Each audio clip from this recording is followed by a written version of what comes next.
पहले आज बात यूपी के संभल की, जो आज की तारीख में सवाल और जवाब की राजधानी बन चुका है।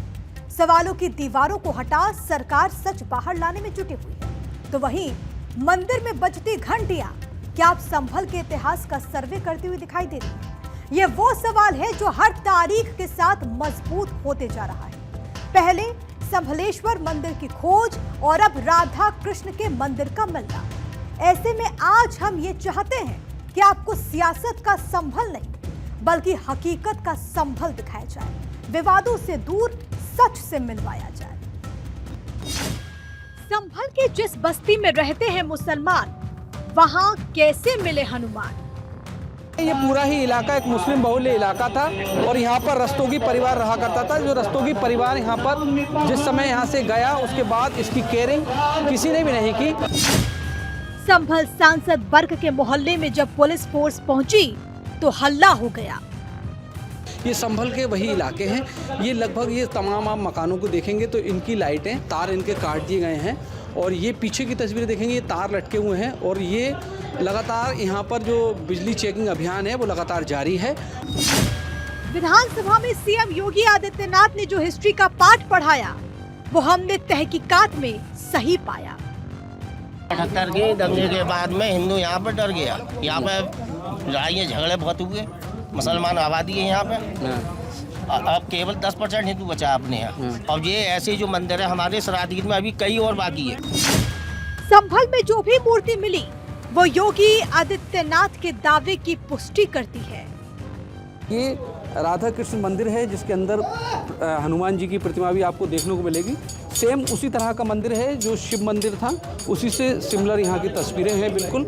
और यहाँ पर भी अब पूजा अर्चना शुरू हो चुकी है। चूँकि संभल पर जारी है रण, पहले मिले महादेव और अब राधा कृष्ण। ये संभल का सराय तरीन इलाका है जहाँ पर एक और प्राचीन मंदिर देखने को मिला है। ये संभल है।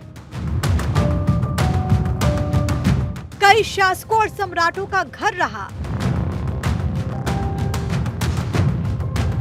तो अब कुछ दिनों से विवादों की राजधानी बन चुका है। लोधी से लेकर मुगलों तक, 5वीं शताब्दी ईसा पूर्व से लेकर 16वीं शताब्दी तक ये किसी न किसी सम्राट के शासन के अधीन रहा है। वक्त बीतता गया, तारीखें बदलती गई, सब कुछ वैसा ही रहा, बस सनातन को दफनाने की अनेकों कोशिशें होती रही। जमीन के अंदर दफन सनातन के वो सबूत आज शोर कर रहे हैं। अदालतों ने सर्वे का आदेश दिया तो नफरत के पत्थरों ने उन्हें रोकने की एक हिंसक कोशिश भी की।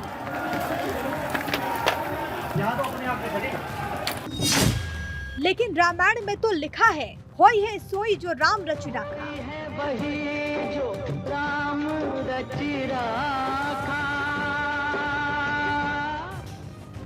इसका अर्थ है जो भगवान श्री राम ने पहले से ही रच रखा है वही होगा। हमारे कुछ करने से वो नहीं बदल सकता।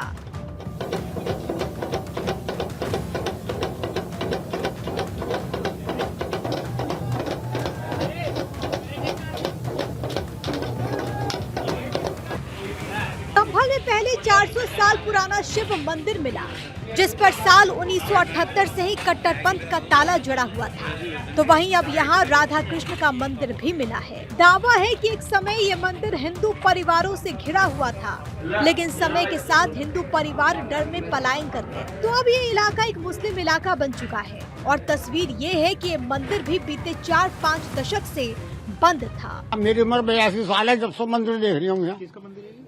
भगवान शंकर का मंदिर है और हमारे ये कुलगुरु का मंदिर है। तो आप लोग आते नहीं थे या आपको आने नहीं दिया जाता था? 78 के बाद तो आने में जो में तो कोई रोक नहीं थी, लेकिन यहाँ कोई आबादी हमारी रही नहीं। हम लोग सब पलायन कर गए थे। कुछ लोग दुर्गा कॉलोनी चले गए, कुछ भवन ढेर में चले गए। तो यहाँ से जब लोग चले गए तो फिर हम लोग ने मंदिर की देखभाल कर नहीं पाए। अकेला कोई पुजारी यहाँ टिकता नहीं था। यही वो सबूत है, यही वो इतिहास है, यही वो रण है, यही वो सच है जो अब यूपी के मुख्यमंत्री योगी आदित्यनाथ दुनिया को बता रहे हैं। बाबरनामा भी कहता है कि हर मंदिर को तोड़ करके एक ढांचा खड़ा किया गया। आप तो एक श्रेष्ठ ब्राह्मण कुल में आपने जन्म लिया है। आप तो भारत के पुराणों की परंपरा पर विश्वास करते हैं। हमारा पुराण भी इस बात को कहता है कि भगवान विष्णु, श्री हरि विष्णु का 10वां अवतार संभल में ही होगा, उसी संभल में होगा। अब आपको संभल में मिले सनातन सबूतों का एक दिमाग की घंटी बजा देने वाला विश्लेषण भी दिखाते हैं। और पहले बात करते हैं संभल के महादेव मंदिर की, क्योंकि देश के करोड़ों सनातनियों के मन में यही सवाल है कि आखिर 46 सालों से किसके इशारे पर इस महादेव मंदिर को कैद में रखा गया था, क्योंकि मंदिर से महज 200 मीटर की दूरी पर सपा सांसद जियाउर रहमान बर्क का घर है और 1.5 किलोमीटर की दूरी पर शाही जामा मस्जिद भी है। ऐसे में सवाल ये भी है कि 400 से 500 साल पुराने इस मंदिर का इतिहास बताया जा रहा है, तो फिर ये मंदिर क्यों बंद रहा? क्या किसी साजिश के तहत ये सब हुआ? संभल के डीएम का कहना है कि ये मंदिर 400 साल से भी पुराना है। इस मंदिर पर कब्जा करने की तैयारी थी और अगर बिजली चोरी की चेकिंग नहीं होती तो मंदिर हमें कभी नहीं मिलता, इसे पूरी तरह से कब्जा कर लिया जाता। तो संभल में 19 कूप, 36 गुरबे, 52 सराय और 68 तीर्थ माने जाते हैं। तो अभी पंडित जी ने बताया, हालांकि इसको हम और कंफर्मेशन करेंगे। ये कार्तिक महादेव मंदिर है और इसमें एक कूप भी मिला है, अमृत कूप है ये। और जितने भी मंदिर होते थे उसके साथ में एक जल का केंद्र होता था, तो उसी के अंतर्गत ये दोनों मिले। अभी यहाँ स्थायी रूप से सुरक्षा गार्ड लगे हैं, सीसीटीवी कैमरा आप ऊपर देख रहे हैं, और जो पूजा है वह भी आरंभ हो गई है। और यहाँ पे कुछ अतिक्रमण भी है, कुछ अतिक्रमण समाप्त भी हो गया है कल से, और कुछ जो बचा हुआ अतिक्रमण है वो भी हम खत्म करेंगे। लगभग 40 से 45 साल से ये मंदिर पूरी तरह से बंद था। अब यहाँ पर भक्तों का आने का जो सिलसिला है वो लगातार जारी है और यहाँ पर लगातार भक्तों द्वारा जयकारे लगाए जा रहे हैं और एक एक कर यहाँ पर लोग दर्शन को आ रहे हैं। आप देख सकते हैं जिस तरह से कीर्तन यहाँ पर किया जा रहा है भक्तों का। और सहयोगी से कहूँगा अंदर की भी तस्वीर एक बार दिखा दें कि किस तरह से और लगातार भक्त यहाँ पर आ रहे हैं। आपको बता दें ये पूरा ही इलाका एक मुस्लिम बहुल्य इलाका था और यहाँ पर रस्तोगी परिवार रहा करता था। जो रस्तोगी परिवार यहाँ पर जिस समय यहाँ से गया उसके बाद इसकी केयरिंग किसी ने भी नहीं की।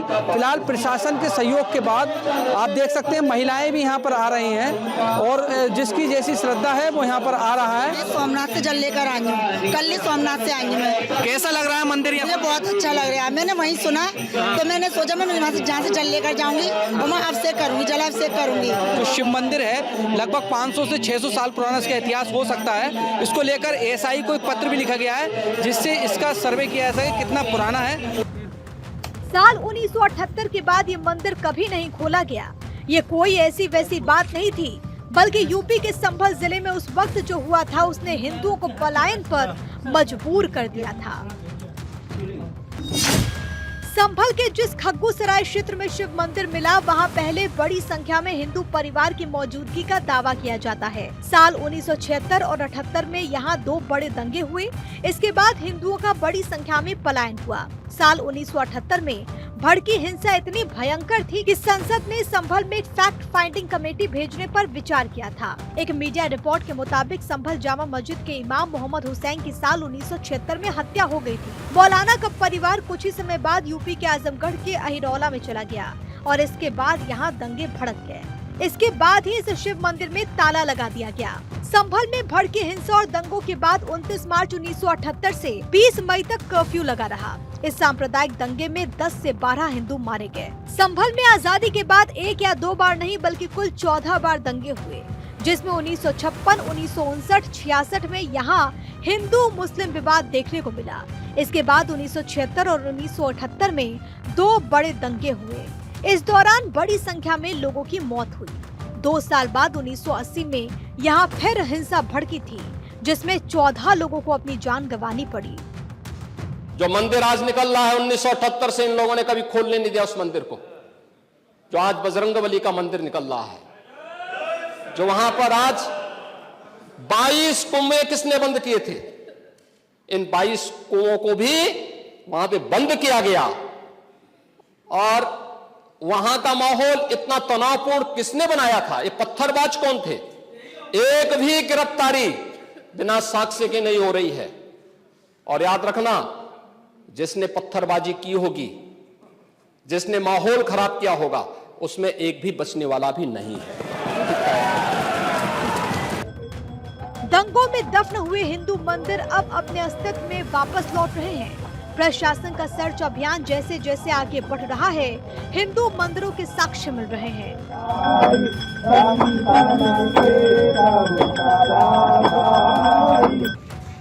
मंदिर जख्मी है, इतिहास की बर्बरता को दीवार पर पड़े गड्ढे साफ बयां करते हैं।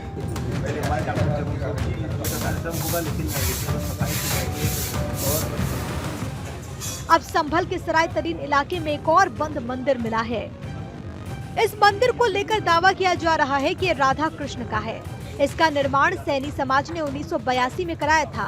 मंदिर पर ताला लगा था, जिसे पुलिस ने खुलवाकर साफ सफाई का काम शुरू करवाया। मंदिर में राधा कृष्ण और हनुमान जी की मूर्तियां मिली हैं। इस मंदिर की चाबी कल्लू राम सैनी के पास थी। पुलिस ने उसे चाबी ली और मंदिर को खुलवा दिया।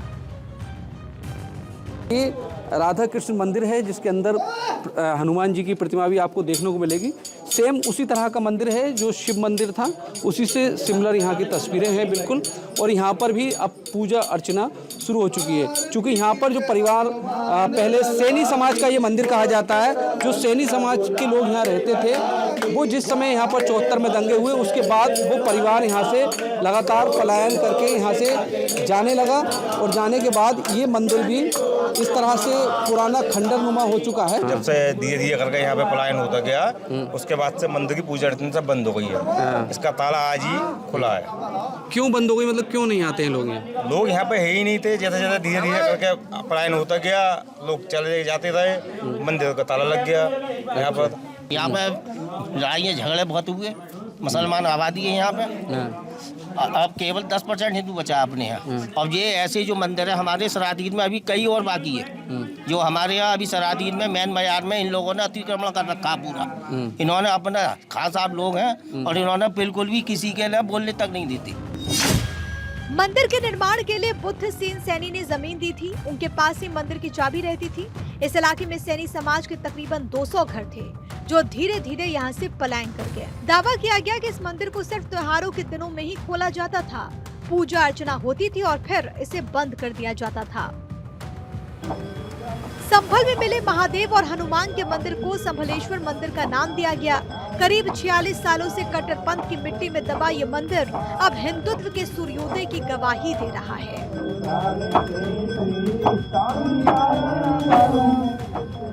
मंदिर मिला तो साफ सफाई हुई, पत्ते झड़े और अतिक्रमण हटा तो सनातन अपने सबूत खुद देने लगा।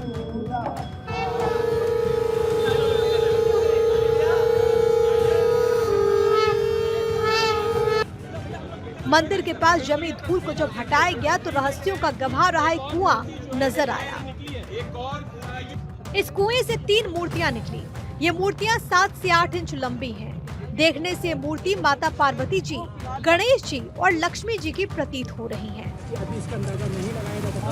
ये प्रतिमाएं हैं जिसका बताया जा रहा था, ये गणेश जी की प्रतिमा है, ये माँ लक्ष्मी की जो प्रतिमा है, और इसी के साथ बराबर में ये वो पार्वती माता। कुएं में जो खुदाई के दौरान कुएं के अंदर जो मलबा और साथ में मिट्टी थी, उसकी खुदाई की जा रही है, उसी दौरान प्राप्त हुई। टोटल कितनी मूर्तियां सर? कुल 3 मूर्तियां प्राप्त हुई, जो प्रथम दृष्टया देखने में गणेश जी की और कार्तिक जी की प्रतीत हो रही हैं, और बाकी इस अंदर में और खुदाई की जा रही है। जगह को सुरक्षित कर दिया गया है जिससे कि आसानी से खुदाई की जा सके। संभल का सच अब सामने आ रहा है। जिस 1978 को याद कर संभल के हिंदू कांप जाया करते थे, अब उस डर के साए पर बाबा का बुलडोजर चल चुका है और हर हिंदू इस बात की मांग कर रहा है कि जमीन के भीतर हिंदुओं का आत्मसम्मान कितनी भी गहराई में क्यों न गाड़ा गया हो, अब सनातन के साथ हुए इस अन्याय को न्याय दिलाने का समय आ गया है। पहली बात तो ये स्पष्ट हो जानी चाहिए कि जो सर्वे हो रहा है वो न्यायालय के आदेश से हुआ है, और जितने लोग बोले हैं इन्होंने पत्थरबाजी का कोई जिक्र, कोई चर्चा नहीं की। अब हम एक चीज तो ये भी जानना चाहेंगे कि क्या पत्थरबाजी करने से न्यायालय का आदेश बदल जाता है? आज तक कभी प्रशासन का निर्णय, न्यायालय का निर्णय इससे बदला हो तो पुलिस और प्रशासन के लोग जो घायल हुए हैं उनके प्रति किसी ने कोई पीड़ा, कोई चिंता व्यक्त नहीं करी। बहुत गंभीर मामला है। संभल को सतयुग में सत्यव्रत, त्रेता में महदगिरी, द्वापर में पिंगल नाम से जाना जाता था। यहाँ 68 तीर्थ और 19 कूप हैं। एक विशाल प्राचीन मंदिर और चंद्रशेखर, भुवनेश्वर और संभलेश्वर नाम की 3 शिवलिंग। ऐसी मान्यता है कि कलयुग में भगवान कल की अवतार यही होगा, यानी सनातन का सूर्योदय इसी संभल से होना तय है। Bureau report, Bharat 24।